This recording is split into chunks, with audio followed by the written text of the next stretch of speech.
It's time to cook with Susan Beck. Well, I've been making cooking videos for over 2 years, getting close to 2.5 years, and I've never made just a traditional chocolate chip cookie. In fact, I've made very few cookies on my YouTube channel. I think the last one I did, and maybe the only one I did, was a Buckeye cookie with chocolate and peanut butter. A very lavish, decadent, rich cookie.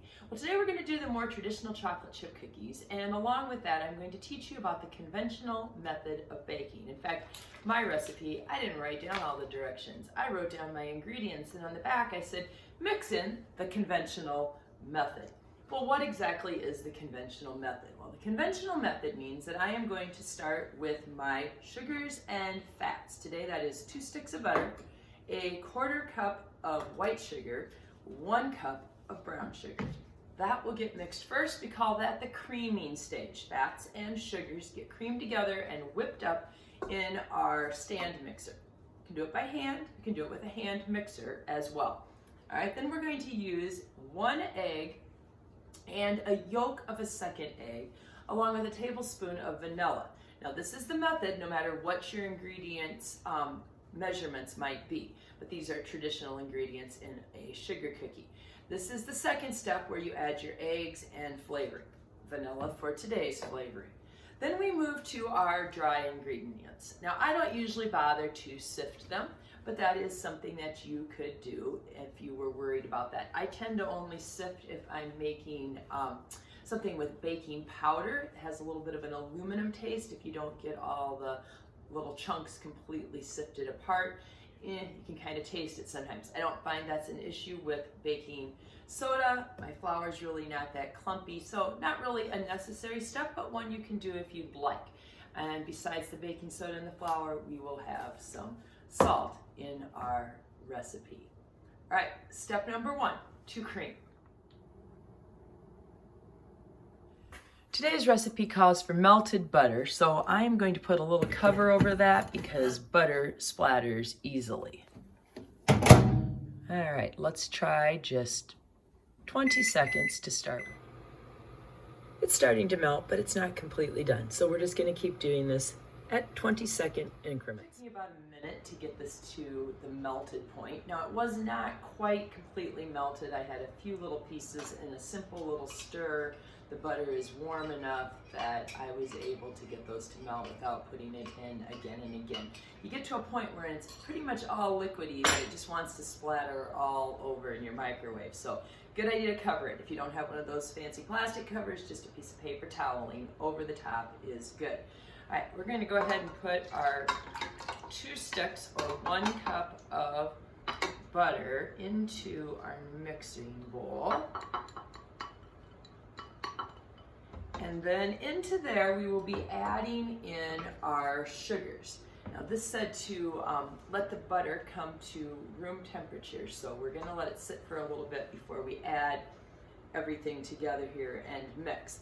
But I do have 1/4 cup of granulated white sugar, and that you just put into a nice level top on my measuring cup here. Brown sugar should always be packed. No matter what recipe you have, it probably won't say that very often, but that's just the correct way to measure your brown sugar. So to pack it, I'm going to put in as much as I can and just press it down in and put in some more, pressing my brown sugar in so it is completely as compact as I can possibly make it and level with the top of my measuring cup. So I have 1 cup of brown. Our butter should be back to pretty much room temperature. It's not like it got that hot in the microwave. So we're going to be putting in our 1 cup of brown sugar. I've got that packed so well I can't even get it out of the container. All right, 1 cup brown sugar, 1/2 cup of white sugar, and the attachment.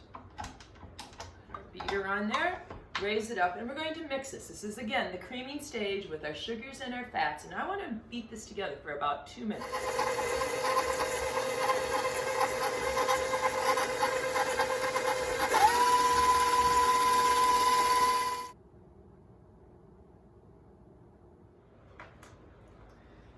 So my eggs, I need 1.5 eggs. This recipe suggested that these eggs be at room temperature, and following those things just makes differences in the textures of your cookies, how fluffy they are, how crisp they are, how thin they are, and so forth. So trying different recipes will help you get the texture and the type of chocolate chip cookie you would like to have. So I'm going to crack this egg. These are my farm fresh brown eggs. I always like to crack them into some other bowl before I put them into my big mixing place, because if I put them in here, then I got to dig it out of the butter if I get a little shell in, or if my eggs aren't good. So I'm just going to take the top off this, holding the rest of the egg in this hand, and then I just kind of go back and forth, removing the egg whites from my egg yolk, and not dropping that would always be a good thing too. I'm going to use 1 full egg and 1 egg yolk. Now the whites can be kept separate there and used in a meringue, or you could use them in some scrambled eggs mixed in with some other whole eggs. We're going to add in the eggs, 1.5, and 1 tablespoon of vanilla in this cookie recipe. Again, measurements vary from chocolate chip cookie to chocolate chip cookie, but same ingredients, they just lead to different textures, different crispiness and thickness. All right, this tablespoon, I do not want to pour this over my bowl, because what if I overflowed it? I'd have way too much vanilla, and I have to say a tablespoon is already quite a bit of vanilla in this recipe. All right, so vanilla and eggs, time to whip those together.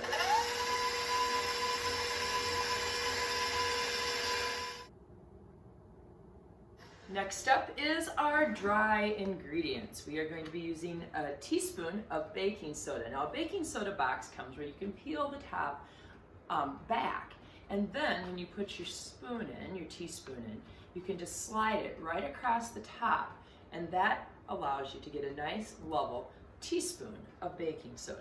Right, sprinkle that around in there. I'm going to do a teaspoon of salt, and sprinkle that around in here. And then we are on to our flour. Okay, for the flour, we are going to be using 2¼ cups. When doing flour, you want to put more into the cup than it looks like it will hold.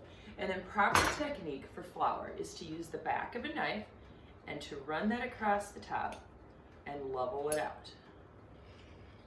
A nice level 1 cup of flour. We'll repeat that because we're going to need 2¼ cups. So again, fill it with more than it's going to hold. Run the back of your knife across it for a nice level cup of flour. And lastly, the 1/4 cup. Changing measuring cups, but the same thing. Run my knife across it. Nice and level. Now with the dry ingredients, you want to turn your mixer on nice and slow, or you get this great big cloud of dust. So just put it on my stir setting to start with until everything gets a little bit of moisture added to it and doesn't go flying quite all over my kitchen. All right, time to speed it up a little. And a little bit more.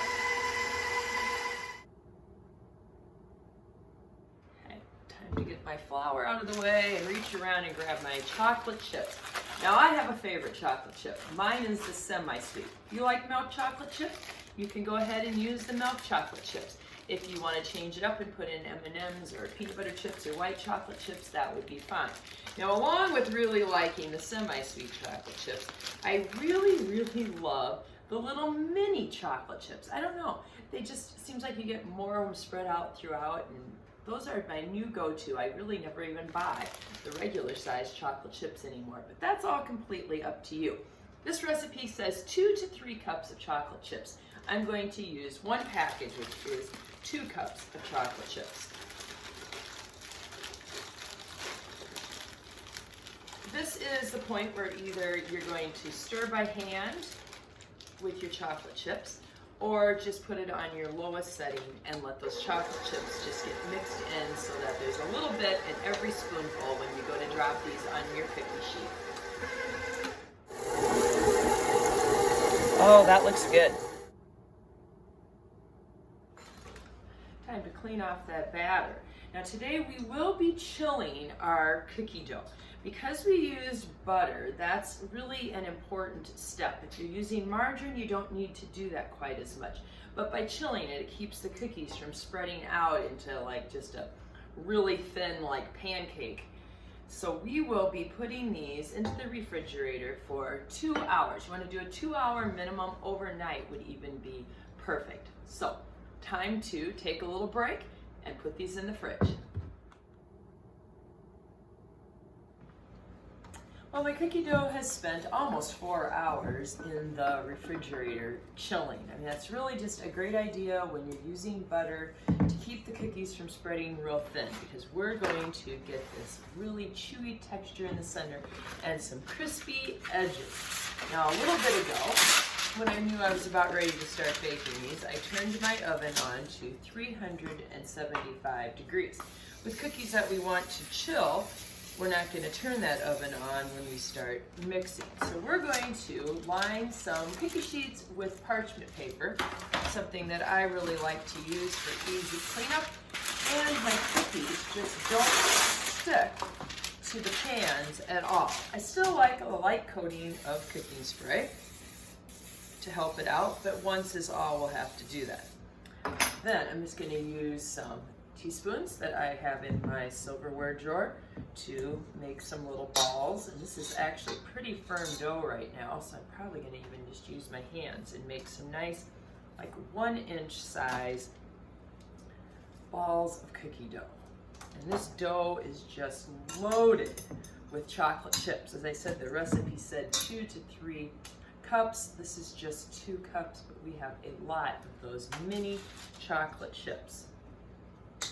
We're going to go ahead and fill 2 cookie sheets at once. And we'll cook them in the middle of the oven. I have 2 cookie sheets filled with 12 cookies each, and these will bake for about 10 minutes. Again, watch your oven. It varies a little bit. It could be probably anywhere from 8 to 12 minutes. Into the oven these go. The first 2 trays of cookies are out of the oven, and I let them sit on the tray and parchment paper for about 5 minutes so that they are a little firmer and easier to remove and don't, tear apart or anything. And now I'm going to let them sit on these brown paper bags that I just pick up at my grocery store, and the insides are nice and clean. Rip them open, and it just is a nice way to absorb any extra grease from that butter, and I can recycle it when I'm finished. I could also put these on cooling racks, and that would work just as well. So we have 2 dozen cookies so far, and we're going to probably get about 4 dozen cookies out of this batch. So I'm going to go ahead and make a few more balls of cookie dough here to finish this up. The last of the cookies are out of the oven, and they're still a little soft as they sit here on the cookie sheet. That's why we're going to let them cool for at least 5 minutes before we remove them. Wow, there's nothing better than having these chocolate chip cookies fresh out of the oven with a tall glass of milk. First, let's have a look at those cookies. They're nice and crisp around the edge. When I break it open, it's still nice and soft inside, and it has a nice gooey texture. I mean, it's not so gooey, it's not cooked, but it's just soft in there. And I get that little crunch on the edge, and then my teeth just go into that nice, light, chewy inside. This is my favorite chocolate chip recipe, but whether you want to use your chocolate chip cookie recipe or mine, keep in mind some of the techniques for using the conventional method for mixing up any cookies. Start with your fats and sugars, beat those really well. Add in your eggs and any flavorings. Today we had vanilla. Then follow that with all your dry ingredients, lastly stirring in your chocolate chips, or nuts or white chocolate chips or M&Ms or whatever mix-ins you decide you'd like to use. Just a perfect cookie. And I'm going to enjoy this with my big glass of milk on my snow day. So, great day to all of you. And if you like my recipes, consider subscribing to Time to Cook with Susan Beck.